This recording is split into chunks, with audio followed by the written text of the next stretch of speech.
Autre titre, l'État retrouve son plein pouvoir sur les collectivités territoriales. Les parlementaires ont adopté ce jour 30 décembre une nouvelle loi portant code général des collectivités territoriales.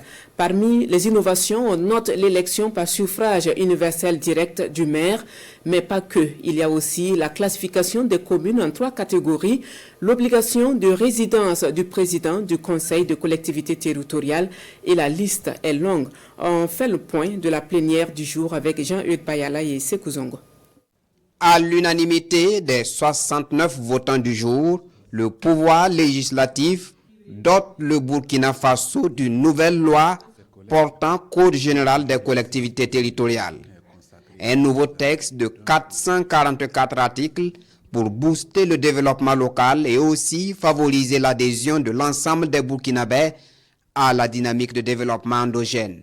La nouvelle loi contient plus de 40 innovations, dont l'octroi d'une autonomie relative à l'arrondissement en vue de renforcer ses compétences dans la délivrance des systèmes de proximité, le réaménagement des 4 commissions permanentes avec la création d'une commission permanente dénommée Commission Sécurité et Défense Civile et d'une commission agro-silvopastorale, aménagement du territoire, environnement et gestion foncière, l'engagement des collectivités territoriales dans la mobilisation communautaire pour la réalisation des projets de développement local.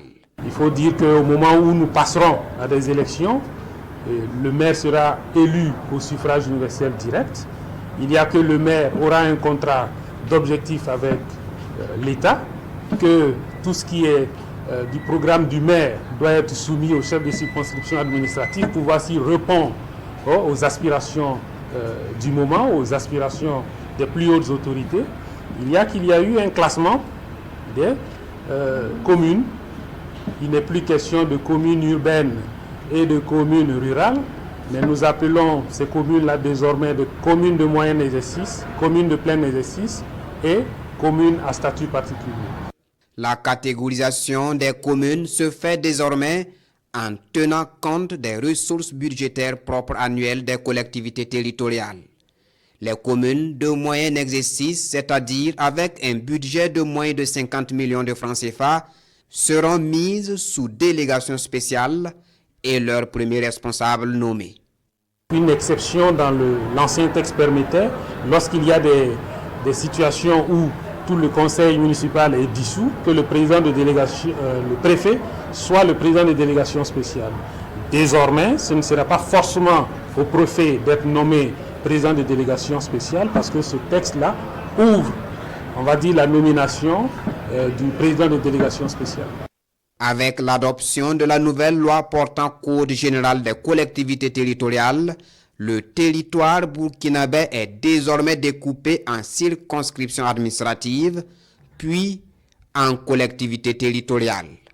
Cette disposition vise à corriger une impaire de par le passé. Que ce soit le président de la délégation spéciale ou que ce soit le maire, il y a un lien entre lui et le chef de circonscription administrative. Ça existait par le passé, ça existe aujourd'hui, mais qu'est-ce qui s'est passé? Le fait politique a fait que le maire a pris le dessus sur le préfet. Il y a des préfets dans ce pays qui ont été relevés à la demande du maire par SMS, parce que le maire est du parti et le ministre de l'administration du territoire également. Voilà pourquoi nous faisons une proposition.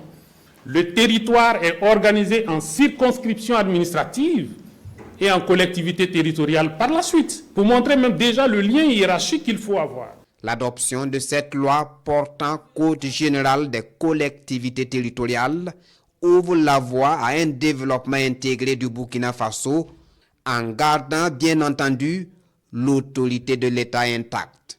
Elle est surtout le déclic d'une saine concurrence des collectivités territoriales, se réjouit le ministre d'État Émile Zerbo.